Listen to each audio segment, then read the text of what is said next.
지난 시간에 우리가 들은 대로 예수님께서는 제자들에게 자신이 메시아로서 장로들과 대제사장들 그리고 율법학자들에게 배척을 받아 죽임을 당하고 사흘 만에 살아나야 한다는 사실을 제자들에게 설명해 주셨습니다. 지난 시간에 말씀드린 것처럼 메시아가 고난을 받고 사람들에게 조롱을 받고 멸시를 받고 그리고 죽임을 당한다는 이 사실은 제자들에게는 상당히 충격적인 사실이었습니다. 이렇게 충격에 쌓여 있는 제자들에게 또 그 제자들과 함께 한 사람들에게 예수님은 오늘 본문에서 다음과 같이 말씀하고 계십니다. 무리와 제자들을 불러 이르시되 아무든지 나를 따라 오려거든 자기를 부인하고 자기 십자가를 지르고 나를 쫓을 것이니라. 응? 적어도 나를 따라오려면 내가 한 것처럼 니네도 그렇게 해야 된다. 미리 말씀하시는 겁니다. 아예 미리. 예수인 나를 따라오려면 나처럼 내가 십자가를 지고 죽기까지 복종하고 하나님께 순종했다면 너희들도 나처럼 그렇게 해야 된다. 응? 아예 못 박아서 지금 얘기하는 겁니다. 당차게. 그러니까 뭐 의중이 뜨지 그냥 뭐 아무나 이게 아니고 나를 따르려면 적어도 내가 이렇게 한 것처럼 너희들도 그런 각오로 따라와라. 우리가 믿고 따르는 예수님은 헛된 희망을 주어서 우리를 미혹하는 그런 분이 아닙니다. 자신을 따르려면 희생 대가를 지불해야 한다고 미리 말씀하고 있는 것입니다. 우리가 구원을 얻는 것은 은혜로 말미암아 값없이 주어지는 것이지만 구원받은 후에 우리가 이 땅 위에서 예수님의 제자로서 하나님의 자녀로서 사는 것은 또 다른 얘기예요. 이름에 걸맞게 예수님의 이름에 걸맞게 예수님의 제자답게 사는 것은 대가 지불을 해야 되는 겁니다. 이름값을 해야 되는 겁니다. 구원받은 것이 모든 것을 다 해결해 주는 것이 아니라 구원받은 자로서 이 세상 사는 동안 어떻게 살아야 할 것인지를 오늘 본문이 분명하게 말씀하고 있는 겁니다. 매일매일의 생활 속에서 자신을 부정하고 자신의 십자가를 지는 일은 결코 적은 일이 아니라는 것을 여러분은 잘 알고 계십니다. 그 실천하기가 정말로 어렵습니다. 그러나 그것은 피해갈 수 있는 길이 아닙니다. 사실은 마땅히 맞닥뜨려야만 하는 길입니다.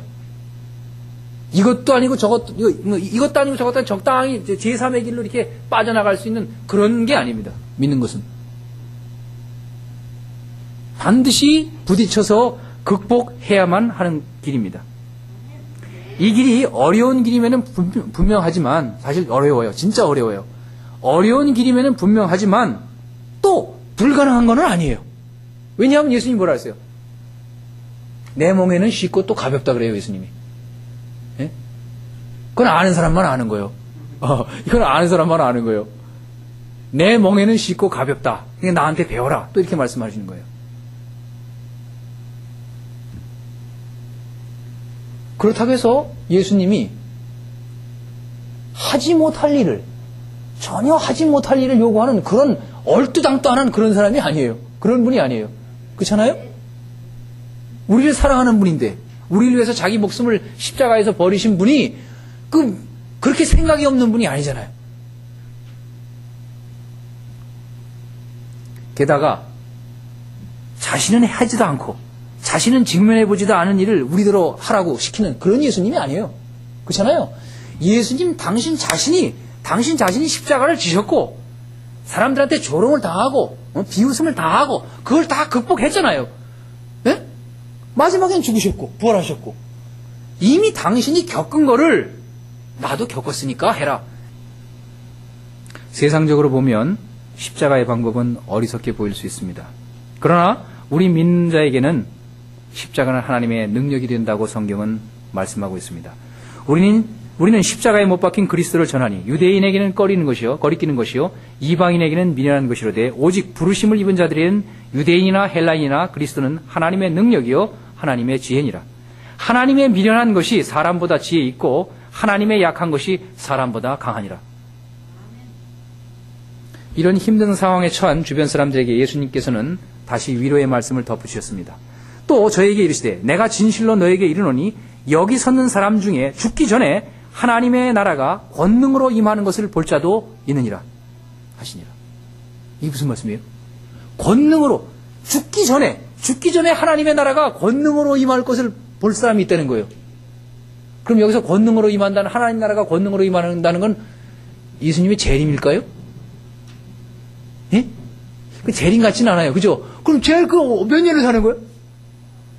예수님 재림할 때까지 얼마나 살아야 되는 거예요, 도대체? 그죠? 그건 아닌 것 같아요, 본문상. 물론 그렇게 해석하는, 것도 있지만은, 그건 아닌 것 같아요. 그죠? 그 예수님이 그 권능으로 임하는 것을 볼 때까지 살아있는 사람이 있다는 거는, 그건 아닌 것 같아요. 그죠? 여러분 생각은 어떠세요? 그쵸?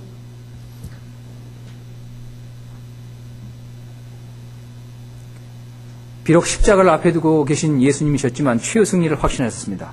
물론 예수님 자신의 생애 중에 이미 하나님 나라가 도래하고 있음을 보았습니다. 제자들도 부분적으로. 주님은 자신의 십자가 죽음을 통해서 그 부활 후에 하나님 나라가 권능 가운데 임할 것을 확실하게 일러주고 계시는 겁니다. 예수님 주변에 있던 사람 중에는 오순절 역사를 통해서 하나님 나라가 능력 있게 임하는 것을 본 사람도 있었습니다.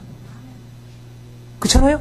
예수님의 제자들이 봤잖아요. 예수님 돌아가셨고 부활하셨고 그러고 나서 성령이 임했고 교회가 능력 있게 하나님 나라를 전파하고 그 가운데 하나님 나라가 임하는 걸 봤잖아요. 그렇죠?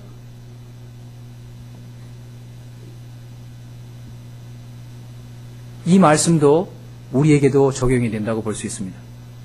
주님과 그 복음을 위해 자신을 부인하고 십자가를 지는 삶을 사는 믿는 자들에게는 하나님의 나라가 능력으로 임하는 것을 보게 될 겁니다.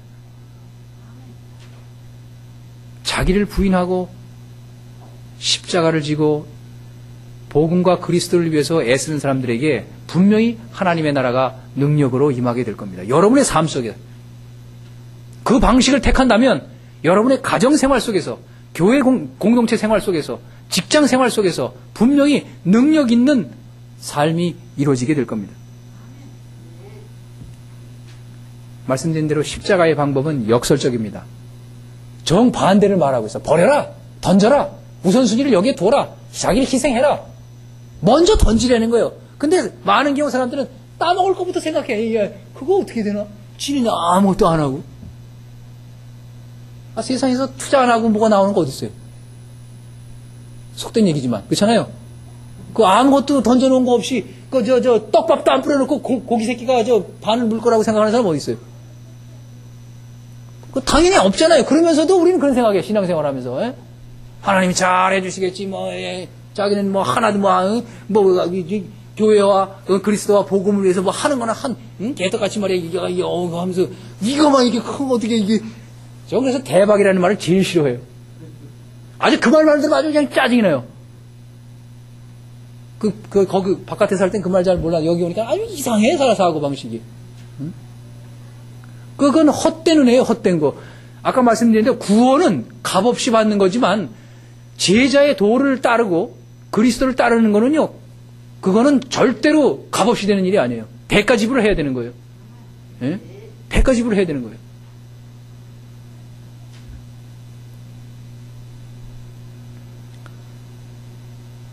우리가 몸담고 있는 우리 현재의 위치에서 우리는 십자가를 지고 자기 부인을 하고 그리스도와 복음을 위해서 나아가야 할 겁니다.